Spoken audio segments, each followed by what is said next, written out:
लोकसभा चुनाव के बाद अब छुपा गठबंधन बनाने वालों की चर्चा हो रही है। उसकी पुष्टि सांगली के कांग्रेस नेता विशाल पाटिल विश्वजीत कदम द्वारा कांग्रेस कार्यकर्ताओं के लिए आयोजित दोपहर के भोजन से हुई। इससे शिवसेना उभाटा के जिला प्रमुख ने रोष व्यक्त करते हुए कहा कि हम विधानसभा चुनाव में कांग्रेस को सबक सिखाएंगे।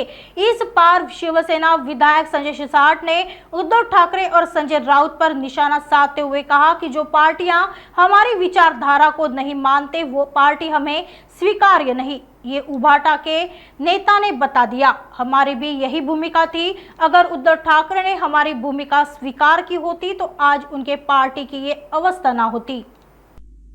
आता ज्या लोकांनी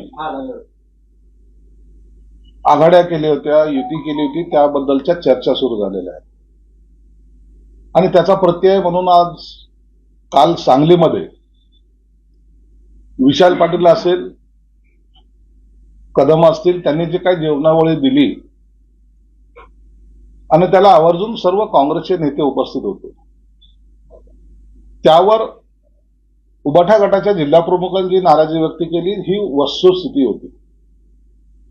अनेक ठिकाणी जे आम्ही सांगायचो की काँग्रेस आणि राष्ट्रवादी ही तुमच्या बरोबर राहणार नाही, त्याचा अनुभव हा सांगलीमध्ये आलेला आहे आणि त्या जिल्हा प्रमुखांनी डायरेक्ट सांगितलंय की ही माझी भूमिका आहे, आम्हाला यांनी धोका दिलेला आहे, काँग्रेसने आम्हाला धोका दिला आहे आणि त्यांना सपोर्टमध्ये राष्ट्रवादी होती। यापुढे आम्ही त्या काँग्रेसला विधानसभेची पायरीही चढू देणार नाही। भलेही पक्षाने आमच्यावर कारवाई केली किंवा हकालपट्टी केली तरी चालेल।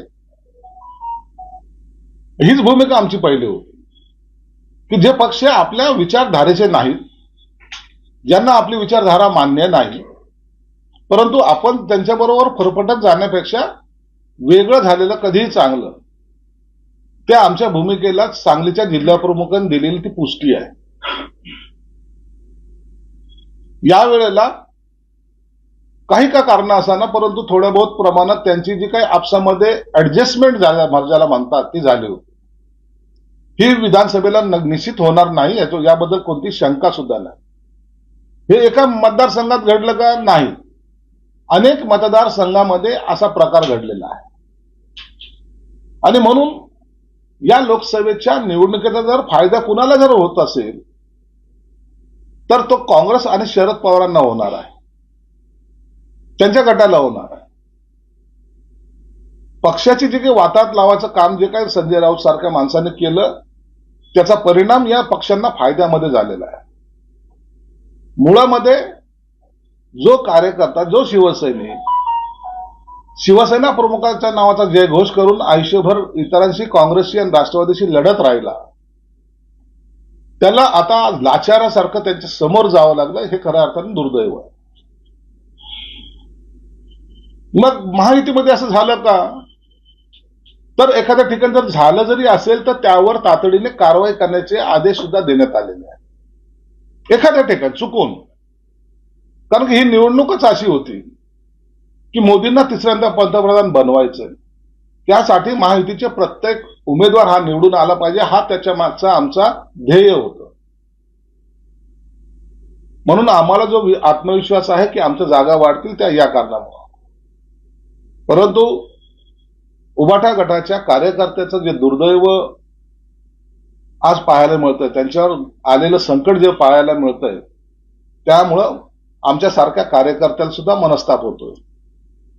जर एकत्रितपणे जर काम केलं असतं, जर आमची भूमिका जर मान्य केली असती तर मला वाटतं आज पक्षाची ही अवस्था झाली नसती। म्हणून एक हिमतीने सांगलीच्या जिल्हा प्रमुखांनी केलेले स्टेटमेंट हे खऱ्या अर्थानं उभाटाला एक मार्ग दाखवणारा स्टेटमेंट आहे। म्हणून त्याला जर आज त्यांनी कॅज्युअली घेतलं तर उद्या कदाचित तीच परिस्थिती सांगली, कोल्हापूर असेल, सातारा असेल, त्या भागामध्ये सुद्धा प्रचंड प्रमाणात जी काही नाराजगी आहे त्याचा स्फोट झाल्याशिवाय राहणार नाही, हे मात्र निश्चित आहे।